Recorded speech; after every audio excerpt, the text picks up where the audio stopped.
வணக்கம் ஃப்ரெண்ட்ஸ். சிவசங்கரி அவர்கள் எழுதிய ஆயுள் தண்டனை அத்தியாயம் 27.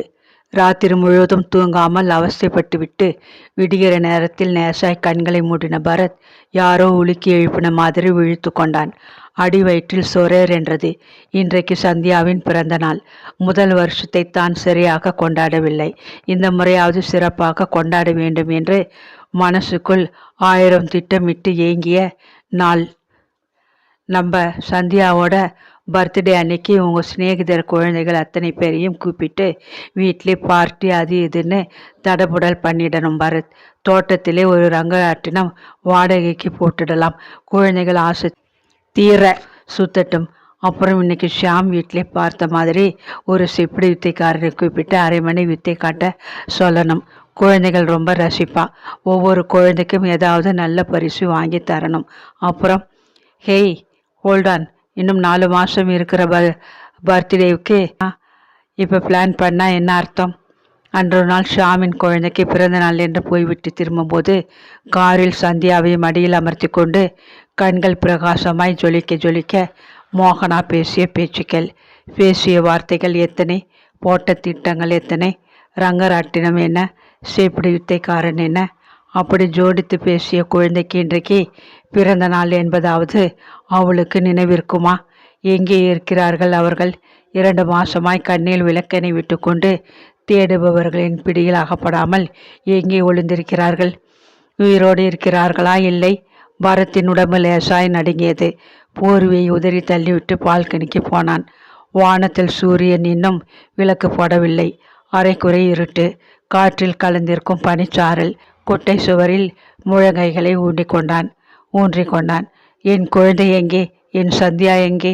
என்னோடு வாழ இஷ்டமில்லாதவள் எங்கு வேண்டுமானாலும் போகட்டும், எப்படி வேண்டுமானாலும் வாழட்டும். ஆனால் என் சந்தியாவை என்னிடம் திருப்பி கொடுத்து விடட்டும். சந்தியா, என் சந்தியா. எத்தனை அலைச்சல், எத்தனை வேதனை. ஒன்றிற்காவது கடுகத்தினை கூட பலனில்லையே. மோகனா வீட்டு விட்டு போன தினத்துக்கு அடுத்த நாள் காலையிலேயே பேசிக்கொண்ட தினசில் பரத்தும் ஷியாமும் கமிஷனரை சந்தித்தனர். பரத்துக்கும் மோகனாவுக்கும் இடையே நடந்த சம்பாஷணை அவள் லெட்டர் ஆகியவற்றை சொல்லவோ காட்டவோ அவசியமில்லை என்று கருதி தேவையான விவரங்களை மட்டும் ஷியாம் கூறினான். குடிக்க மாட்டேன்னு சொல்லிட்டு குடிச்சதிலே கோபம்னு நினைக்கிறோம். என்ன ஏதேனு விவரம் சரியா புரியலை. ஆனந்த் கிட்டிருந்த 30,000 பணத்தை வாங்கிக்கிட்டு குழந்தையோட நிமிஷத்துல காணாமல் போயிட்டாங்க. இன்னும் இவங்க அம்மாவுக்கு கூட விஷயம் தெரியாது. 3ஆம் மனுஷருக்கு தெரியாமல் இவங்களை கண்டுபிடிக்கிறது முக்கியம். குடும்பமானம், பரத்தோட எதிர்காலம்னு எல்லாத்தையும் நினச்சி பார்க்க வேண்டியிருக்கு. நீங்கள் புரிஞ்சுக்கணும் ப்ளீஸ். கமிஷனர் புரிஞ்சு கொண்டார். ஷியாம் குடும்பத்தோடு பல ஆண்டுகளாக தொடர்பு கொண்டவர் என்ற காரணத்தால் தன்னால் இயன்ற உதவிகளை செய்வதாக வாக்கு கொடுத்தார். தேவையான கேள்விகளை கேட்டார். நிறைய யோசித்தார். மோகனா சந்தியாவின் படங்களை கொண்டு வந்து கொடுத்தால் மப்டி போலீஸை விட்டு தீவிரமாய் தேட சொல்வதாய் சொன்னார். ஆனந்திடம் 30,000 பணம் வாங்கி கொண்டவள் கண்டிப்பாய் வெளியூருக்கு போகும் எண்ணத்தில் தான் இருப்பாள் என்பதால் ஏர்போர்ட், ரயில்வே ஸ்டேஷன், பஸ் ஸ்டாப்புகளில் ஆட்களை தொடர்ந்து சில நாட்களுக்கு நிறுத்தி கண்காணிப்பதாக சொன்னார். அவங்க ஏற்கனவே ஊரை விட்டு போயிருந்தா என்ன பண்ணுறது சார்? அப்போ கஷ்டம்தான்.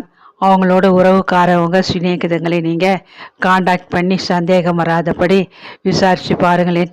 மோகனாவுக்கு எங்களுக்கு தெரிஞ்சு அப்படி யாருமே கிடையாதே. அப்போ இன்னும் கஷ்டம். எனிவே குழந்தையை எடுத்துகிட்டு போயிருக்கிறதாலே ஏதோ திட்டத்தோடு தான் போயிருக்கணும். உங்களோட லெட்டர் மூலமாகவோ ஃபோன் மூலமாகவோ தொடர்பு கொள்ள முயற்சி பண்ணுவாங்கன்னு தோணுது. அதனால உங்கள் வீட்டு ஃபோனை கொஞ்ச நாளைக்கு டேப் பண்ணி கண்காணிக்கிறது நல்லது. நீளமாய் கமிஷனர் பேசி உத்தரவுகளை போட்டார். என்ன போட்டு என்ன? 2 மாதங்கள் ஓடிவிட்டன. மோகனாவிடமிருந்து ஒரு தகவலும் இல்லை. உயிரோடு இருக்கிறாளா இல்லை செத்து போய்விட்டாளா என் சந்தியா? பணியில் நின்று என்ன பண்ணுற பரத்? காஃபி கொண்டு வந்திருக்கேன், உள்ளே வாப்பா. பரத் அசையாமல் நிற்கவே ஜெயமா பிள்ளையிடம் வந்தாள். தோளில் கையை வைத்து அவனை உலுக்கினாள். ஆரஞ்சு உருண்டையாக எழுந்த சூரியனின் வெளிச்சத்தில் பரத்தின் கன்னத்து கண்ணீர் பளபளத்தது. சிங்கமாட்டு திரிஞ்சின்றிருந்த பிள்ளை. 2 மாசத்திலே உரு தெரியாமல் போயிட்டியே பரத். உன்னை பார்த்தா என் வயிறு எரியுறதப்பா. உங்கள் அப்பா செத்தப்போ கூட உன் கண்ணிலே ஒரு சுட்டு ஜலத்தை பார்த்ததில்லை. ஆனால் இப்போ ஜெயமாவின் குரல் தழுத்தழுத்தது. உன் கண்ணிலே ஜலம் வந்தா என் தேகம் ஆடி போயிடுறது. பரத், தேத்திக்கோப்பா, நான் இல்லையா? அத்தனையும் தாங்கின்ற கல்லாட்டம் 2 நிமிஷம் மௌனத்தில் மறைந்தது. ஜெயமாவின் சன்னமான விசும்பல் அந்த நிசப்தத்தில் பெரிசாய் ஒலித்தது. பரத் ஒன்றுமே பேசாமல் படுக்கை அறைக்குள் சென்று படுக்கையில் உட்கார்ந்தான். அம்மா நீட்டிய காஃபியை வாங்கி குடித்தான். இன்னைக்கு சந்தியாவுக்கு பிறந்த நாள். ஞாபகம் இருக்கா? இருக்கிறது என்று பரத் தலையை ஆட்டினான். குழந்தை எங்கே இருக்கான்னு கூட தெரியலையேப்பா. இது என்ன சோதனை? போன ஜென்மத்தில் யாருக்கோ நாம பெருசா துரோகம் பண்ணியிருக்கோம். அந்த பாவம்தான் இப்படி துரத்துறது. நானும் ஜடமா மரமா இருக்கணும் தான் பார்க்குறேன். முடியலையேப்பா. அதுவும் இன்னைக்கு தாங்க முடியலை பரத். நான் என்ன பண்ணுவேன்? பக்கத்தில் உட்கார்ந்து அம்மா விசும்புவதை காண செய்யாத பரத் கண்களை மூடிக்கொண்டான். போலீஸ் கமிஷனரை பார்த்துவிட்டு திரும்பும் வழியில் இனி என்ன பண்ணுவது என்ற எண்ணம் ஆளை புரட்ட பரத் ஷியாமிடம் பேசினான். இப்போ என்ன பண்ணுறது ஷியாம்? கமிஷனர் சொன்ன மாதிரி மோகனாவுக்கு வேண்டியவங்க யாரையாவது தேட முடியுமா பரத்? அவங்க அப்பா, டெல்லி சிநேகிதிங்கன்னு யாரையாவது? எனக்கு தெரிஞ்ச வரைக்கும் அவளுக்கு யார்கிட்டையும் தொடர்பில்லை. எதுக்கும் வீட்லேயே அவள் அலமாரியிலே தேடி பார்க்கலாமா? அதை முதல்ல செய்வோம் ஷியாம். வீட்டுக்கு போனால் அம்மாவை சமாளிக்கணுமே ஷியாம். நானும் அதை பற்றி யோசித்தேன். பேசாமல் உண்மையை சொல்லிட்டா என்ன பரத்? அம்மாவிடமா? நிஜத்தையா? ஐயோ வேண்டாம் வேண்டாம் ஷியாம். 2-3 நாள் ஏதாவது போய் சொல்லி தாக்கு பிடிக்கிறது பெட்டர். ஏன்னா அவங்க ஏற்கனவே இதய நோயாளி. இந்த சமயத்தில் அம்மாவுக்கு ஏதாவது ஆயிடுச்சுன்னா என்னால் தாங்க முடியாது ஷியாம். வீட்டில் கார் போய் நின்றதும் ஆவலோடு ஓட்டவும் நடையுமாய் வந்த ஜெயமா மருமகளையும் பேத்தியையும் காணாமல் ஏமாந்தது தெளிவானது. அவ எங்கப்பா? நீங்கள் மட்டும் ஏன் தனியாக வரையில்? அடாடா, மருமகளை பிரிஞ்சு ஒரு நாள் கூட இருக்க முடியாதாமா அவங்களால? வேண்டுமென்று கேலியோடு பேசின ஷியாம் சற்றென்று முகத்தை வருத்தமாக்கி கொண்டான். அந்த பிரதிமாவோட குழந்தை சமீபத்தில் செத்துடுச்சுமா. பாவம், அவங்க மனசு உடஞ்சி போயிருக்காங்க. 2 நாள் அவங்களோட மோகனாவும் சந்தியாவும் இருக்கிறது நல்லதுன்னு மகாபலிபுரத்திலேயே அவங்களை விட்டுட்டு வந்திருக்கோம். என்னப்பா பரத், ஷியாம் என்னன்னோ சொல்கிறானே. வேணும்னா அந்த பொண்ணை இங்கே கூட்டிட்டு வர்றது. அதை விட்டுட்டு எதுக்காக இவா அங்கே போகணும்? மகாபலிபுரத்தில் என்ன வச்சிருக்கு? எனக்கு ஒன்றும் புரியலையே. முழங்க ஜெயமா விழித்து கொண்டு நிற்கையிலேயே இப்போதைக்கு இது போதும் என்று நண்பர்கள் இருவரும் மாடிக்கு போனார்கள். மோகனாவின் அலமாரியை தலைக்குப்புற புரட்டினார்கள். ஒரு டைரி, ஒரு கடிதம், ஒரு சின்ன தகவல். ஒரு மண்ணும் இல்லை. அத்தியாயம் 28. மோகனாவின் அப்பா பேர் ரங்கமணி என்று தெரியும். ஒரு காலும் கையும் சூமினவர் என்று தெரியும். கடலூருக்கு பக்கம் என்று தெரியும். இவை போதுமா? கிட்டத்தட்ட 20 வருஷங்களுக்கு முன்னால் ரங்கமணி கடலூர் பக்கத்தில் இருந்தார். இப்போதும் இருப்பாரா? செத்து போயிருந்தால் எங்கே என்று போய் தேடுவது? என்னவென்று சொல்லி விசாரிப்பது? என்னவானாலும் சரி, முயற்சி பண்ணி பார்த்துவிட வேண்டியதுதான் என்று தோன்ற மதியமே காரில் கடலூருக்கு கிளம்பினார்கள். போஸ்ட் ஆஃபீஸுகளில் நிறுத்தி மிராசுதார் ரங்கமணி என்ற அங்க அடையாளங்களை சொல்லி விசாரித்தார்கள். பக்கத்து கிராமங்களில் தெரு தெருவாய் சுற்றினார்கள். ஒரு விவரமும் கிடைக்கவில்லை. அடுத்து என்ன? டெல்லி சிநேகிதிகள். அவர்கள் விலாசத்தை எப்படி கண்டுபிடிப்பது? கிரிதரிடம் கேட்டால் வெட்கமானம் எல்லாம் பார்த்தால் இப்போது நடக்காது. டெல்லி விலாசம் தெரிய வேண்டுமானால் கிரிதரிடம் பேசுவதை தவிர வேறு வழி இல்லை என்பது புரிய கடலூரிலிருந்து திரும்பிய அன்றே நேரே அவனை பார்க்க போனார்கள். மோகனா வீட்டை விட்டு போய்விட்டாள். டெல்லிக்கு போயிருக்கலாமோ என்னவோ. அவளுடைய பழைய விலாசம் வேண்டும் என்று மொட்டையாக சொன்னார்கள். கிரி ஒரு ஜென்டில்மேன் தான். என்ன ஏது என்று துருவவில்லை. டெல்லி விலாசத்தை சொன்னதுமல்லாமல் பரத்தும் ஷியாமும் புறப்பட்ட போது விஷயம் என் மூலமாக யாருக்கும் போகாது, ப்ளீஸ் கவலைப்படாதீங்கோ என்றும் சொன்னான். டெல்லிக்கு கிளம்பும் முன் இனியும் அம்மாவிடமிருந்து உண்மையை மறைக்கக்கூடாது என்று நினைத்த பரத் அன்றிரவு, அதாவது மோகனா ஓடி போன 3ஆம் நாள் இரவு, நான் சத்தியத்தை மீறி குடிச்சிட்டேங்கிற கோவத்திலே மோகனா குழந்தையோடு வீட்டை விட்டு போயிட்டாமா. 3 நாளாக நான் உன்கிட்ட போய் சொன்னதுக்கு மன்னிச்சுடு. டிரைவர் வந்து அவாளி ஸ்டேஷனை விட்டேன்னு சொன்னப்புறம் ஷியாமோட ஸ்டேஷனையும் மெட்ராஸையும் சலிச்சு பார்த்துட்டேன். நாளைக்கு கூட அவளை தேடிட்டு டெல்லிக்கு போகிறதா இருக்கிறேன். அதுக்கு முன்னாலே உன்கிட்ட எல்லாத்தையும் சொல்லணும்னு தோணித்தம்மா, சொல்லிட்டேன். நீட்டி முழுங்கி விவரங்களை சொல்லாமல் அம்மாவுக்கு தெரிய வேண்டியதை மட்டும் கூறினான் பரத். கண்களில் நீர் ததும மகன் பேசியதை நம்ப முடியாதவள் போல ஜெயமா சுவரில் சாய்ந்து கொண்டாள். நெஞ்சில் கையை வைத்து அழுத்தி கொண்டாள். முருகா முருகா என்று முணுமுணுத்தாள். மாலை மாலையாய் கண்ணீர் வழிய உடனே பேப்பர்ல விளம்பரம் கொடுக்கறது தானே பரத், தெரியாம குடிச்சிட்டேன், இனிமே சத்தியமா அப்படி நடக்காதுன்னு கொடுக்கறது தானேப்பா என்று தனக்கு தோன்றியதை கேட்டாள். பரத் முடியாது என்று தலையாட்டினான். அந்த மாதிரி பகிங்கரப்படுத்தினா ஏடா கூடமா ஏதாவது செஞ்சுப்பேன்னு லெட்டர் எழுதி வச்சுட்டு போயிருக்காமா. நிஜமாகவா? மோகனாவா லெட்டர் எழுதி வைத்து விட்டு போய்விட்டாளா? கடவுளே, நல்ல பெண் என்று நம்பியவள் மாபாரமாய் தலையில் கல்லை போட்டு விட்டாளே. இப்போது என்ன பண்ணுவேன்? நளினி போன பிறகு அஸ்தமித்த வாழ்க்கை இந்த பெண்ணால் புனர்ஜென்மம் பெற்று விட்டது என்று சந்தோஷப்பட்டதெல்லாம் வீண்தானா? பூஜை அறைக்கு போய் உட்கார்ந்து கொண்டு 1000 யோசனை செய்த நிமிஷங்களில் இனி மகனுக்கு ஆறுதலாய் இருப்பதுதான் என் கடமை என்று தோன்றியிருக்க வேண்டும். நொந்து போயிருக்கும் பிள்ளைக்கு இனி நான் தான் சகலமும் என்று நினைத்திருக்க வேண்டும். ஜெயமா கல்லாய் தன்னை இறுக்கி கொண்டு விட்டாள். இந்த 2 மாசத்தில் பரத் எதிரில் இப்படி கண்ணால் ஜலமிட்டு ஜெயமா விசும்புவது இதுதான் 2ஆம் முறை. அம்மாவும் பிள்ளையும் பரிதவிப்பதை ஏதோ சிட்டுக்குருவி காதில் வந்து சொன்ன மாதிரி அன்று மதியம் பரத் ஆஃபீஸுக்கு மோகனா ஃபோன் செய்தாள். ஃபைலை படிக்க முயற்சி பண்ணிய பரத்தின் கவனம் டெலிஃபோன் மணி ஓசையால் கலைந்தது. எஸ், டெலிஃபோன் ஆப்ரேட்டர் பேசினாள். உங்களுக்கு தான் சார். யார் அது? பேர் சொல்ல மாட்டேங்கிறாங்க. கனெக்ஷன் கொடுக்கட்டுமா? Hello, Bharat here. ஹலோ என்றது ஒரு பெண்ணின் மென்மையான குரல் பதிலுக்கு. பரத் கையில் பிடித்திருந்த ரிசீவர் தடக்கென்று நழுவியது. மோகனாவா? இவள் குரலை ஆபரேட்டரால் அடையாளம் கண்டு கொள்ள முடியவில்லையா? யாருன்னு புரியலையா? நான் தான் மோனா. மோனாவா? மோகனா என்று சொல்லாமல் மோனா. என்ன மோனா? இப்படி என்னை ஹிம்சிப்பதில் இவளுக்கு எத்தனை சுகம்! சுர் என்று கோபம் எழுந்ததில் மோகனா ஃபோன் செய்தால் இதமாய் பேசி வீட்டுக்கு வரவழைப்பதில் குறியாக இருக்க வேண்டும். தாஜா செய்து பக்குவமாய் பேசி அவள் இருப்பிடத்தை அறிந்து கொண்டு விட வேண்டும் என்று தனக்குத்தானே யோசித்து வைத்திருந்த முடிவு காற்றில் பறக்க, மை காட், உன் திமிர் உன்னை விட்டு இன்னும் போகலையா என்றான் அடிக்குரலில். கூட பிறந்ததாச்சே, போறது கஷ்டம்தான். எதையும் ஒருவித அலட்சியத்துடன் எடுத்துக்கொள்ளும் அதே மனப்பான்மை. அவள் துளி கூட மாறவில்லை. போக வேண்டாம், கெட்டியாக பிடிச்சு வச்சுக்கோ. உன்னோடு என்ன பேச்சு? என் சந்தியா எங்கே? நீ எங்கேருந்து பேசுகிற? அது சொல்லு முதல்லையே. எங்களை பார்க்கறது அத்தனை சுலபமில்லை பரத். இது எஸ்டிடி கால். டைரக்ட் டயலிங் செய்து பேசுகிறாளா?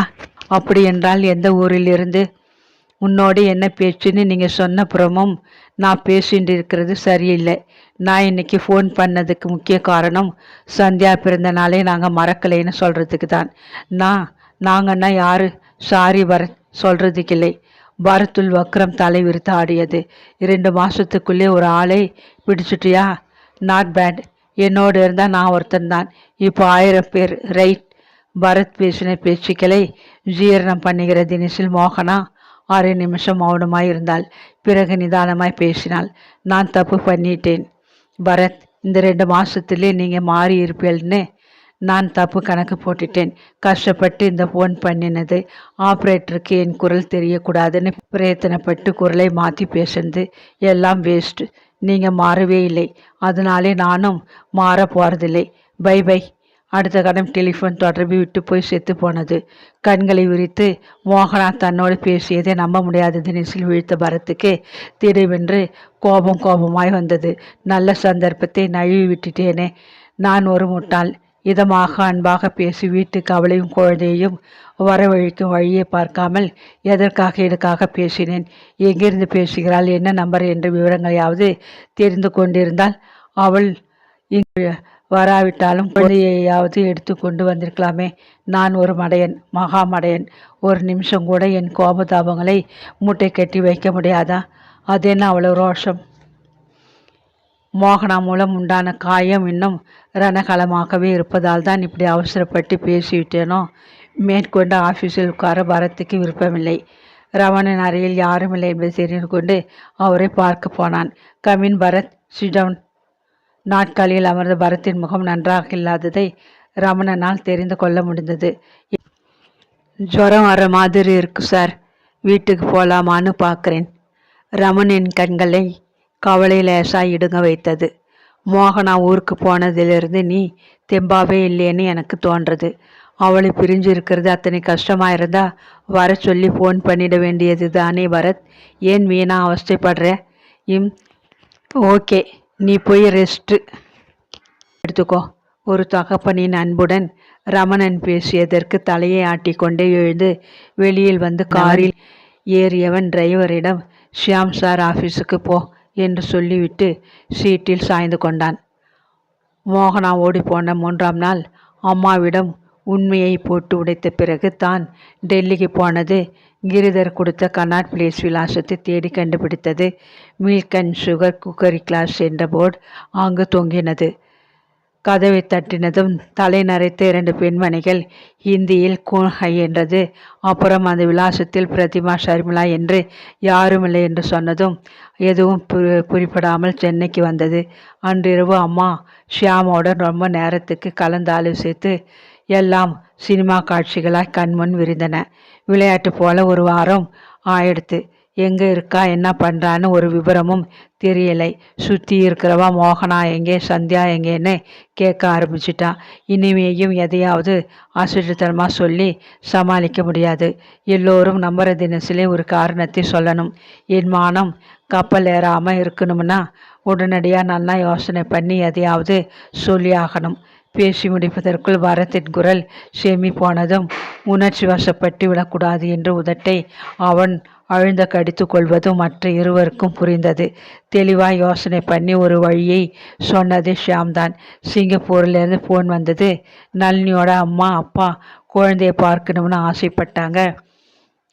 என்னால் ஆஃபீஸ் வேலையை விட்டுட்டு திடீர்னு போக முடியாததாலே மோகனா குழந்தைய எடுத்துட்டு போயிருக்காங்கன்னு சொன்னா. 1 மாதம் ஆகும் திரும்ப வரேன்னு சொன்னா. 1 மாதத்துலேயே மோகனா திரும்பி வரணுமே, அதுக்கு என்ன பண்ணுறது ஷியாம்? 1 மாதம் கழித்து அதை பார்த்துக்கலாம். இன்னொரு மாதம் அங்கே இருக்க போகிறாங்கன்னு சொல்லிட்டா போச்சு. இப்படியே 2-3 மாதத்தை கடத்திட்டா அதுக்குள்ளே மோகனாவை கண்டுபிடிக்காமையா இருந்துடுவோம். என்னம்மா நான் சொல்கிறது? ஜெயமா ஜடமாய் உட்கார்ந்திருந்தாள். என் பிள்ளையின் நிம்மதி தான் எனக்கு முக்கியம். நீங்கள் 2 பேருமா எது சொன்னாலும் அது எனக்கு சம்மதம்தான் என்பது போல முடிவு செய்த தினேஷில் பரத் இதையே ஆஃபீஸில் சொன்னான். அதென்னப்பா திடீர் சிங்கப்பூர் பயணம்? இப்போத்தான் உங்களுக்கு கல்யாணம் ஆயிருக்கு, அதுக்குள்ளே 1 மாதம் பிரிவா? நீயும் வேணா 10 நாள் போயிட்டு வரியா? வேண்டாம் சார், மோகனா போகிறது போதும். என் மாமனார் மாமியாரோடு எனக்கு ரொம்ப பழக்கமில்லை. நளினியின் பெற்றோர் சந்தியாவை பார்க்க ஆசைப்படுகிறார்கள். தான் போய் மாட்டிக்கொள்ளாமல் மோகனாவை அனுப்புவது மூலம் அவர்கள் இழந்த மகளை மோகனாவால் பார்க்கலாம். ரமணன் சமாதானம் அடைந்து விட்டார். சுலபமாய் ஆஃபீஸ்காரர்களை நண்பர்களை சரி கட்டின தினேஷில் ஜெயமாவால் வீட்டு ஆட்களையும் உறவுக்காரர்களையும் தாக்கு பிடிக்க இயலவில்லை. தலைக்கு தலை 100 கேள்விகள் கேட்டார்கள். முடிந்தவரை இயல்பாக பதில் சொன்ன ஜெயமா எதுவும் முடியாமல் போகும்போது பூஜை அறைக்குள் சென்று கதவை தாளிட்டு கொண்டாள். அவ்வளவுதான். சில நாள்கள் வரைக்கும் பொறுத்து கொண்டிருந்தவர்கள் மோகனாவும் குழந்தையும் வரும் வழியாக காணாத போது பணக்கார வீட்டிலே என்ன நடக்குதுன்னு நமக்கு என்ன புரியுது? புருஷன் பஞ்சாதிக்கு என்ன தகராறோ ஆறு கண்டது என்று வாயை ஒரு கையால் மூடி ரகசியமாய் கிசுகிசுத்தது. மேற்கொண்டு 1 மாதம் போவதற்குள் டிரைவர் மூலமாய் ஆஃபீஸுக்கும் இங்கும் அங்கும் பரவத் தொடங்கியது. ஆரம்பத்தில் மோகனா இல்லாமல் பரத் முகத்தை பார்க்க சகிக்கலை என்றும் இலைச்சி துரும்பா போயிட்டார் என்றும் கவலைப்படாதீங்க மிஸ்டர் பரத், இங்கே இருக்கிற சிங்கப்பூர் தானே, ஒரு தந்தி அடித்தா 4 மணி நேரத்திலே வந்துட போகிறாங்க என்றும் கேலி பண்ணிய சிநேகிதர்கள் எல்லாவற்றுக்கும் பரத் ஒரு அசட்டு சிரிப்புடன் நிற்பதையும் நறுக்கென்று எந்த பதிலையும் சொல்லாததையும் காதில் விழுந்த கிசுகிசுடன் முடிச்சு போட்ட பிறகு கொஞ்சம் கொஞ்சமாய் வாயெடுத்து போனார்கள். இப்போது கூட மோகனாவை வரவழைச்சிடு பரத் என்று ரமணன் சொன்னபோது கூட அவர் குரலில் ஒருவித நம்பிக்கையின்மையை இருப்பதை உணர முடிந்ததால் ஷாமின் ஆஃபீஸை அடைந்து உள்ளே நுழைந்த பரத் மிகவும் நொந்திருந்தான். இவனை கண்டதும் ஷியாம் எழுந்து அருகில் வந்து தோளில் கையை வைத்து என்ன விஷயம் என்றான் மெல்ல. அவன் ஃபோன் பண்ணா. ஃபோன் பண்ணா ஷியாம். என்னது? யா யாரு? மோகனாவா? பரத் தலையசைத்தான். என்னப்பா இத்தனை ஆயாசத்தோடு சொல்ற? குஷியா சந்தோஷத்தோடு சொல்ல வேண்டிய செய்தினா இது? பரத் எட்டி ஷியாமின் சிகரெட்டை கேஸிலிருந்து ஒரு சிகரெட்டை எடுத்து பற்ற வைத்தான். பெருமூச்சாக இழுத்து நுரையீரல்களை புகையால் நிரப்பிக் கொண்டான். மோகனாவை பிரிந்த நாளாய் மதுவுக்கு தம்பியாய் இந்த பழக்கம் பிறந்திருக்கிறது. ராத்திரியில் தனிமை. ஆளை வறுத்தெடுக்கும் போது தூக்கம் வராமல் குறுக்கும் நெடுக்கும் நடக்கும்போது கண்ட கண்ட சிந்தனைகள் நெஞ்சில் அலையும் போது இந்த சிகரெட்டின் துணை இதமாயிருக்கிறது, தெம்பாயிருக்கிறது. ஒன்றும் பேசல ஷியாம். இன்னைக்கு சந்தியா பிறந்த நாளை நாங்கள் மறக்கலைன்னு சொன்னான். நாங்களா? அப்படின்னா உனக்கு வந்த சந்தேகம் எனக்கு வந்தது. அதை கேட்டதுக்கு தான் அவளுக்கு கோபம் வந்துடுச்சு. நீங்கள் மாறவே இல்லை, நான் ஃபோன் பண்ணது தப்புன்னு ஃபோனை வச்சுட்டான். அரேராம். ஷியாம் தலையில் கையை வைத்து கொண்டு உட்கார்ந்து விட்டான். எங்கேருந்து பேசினாங்க?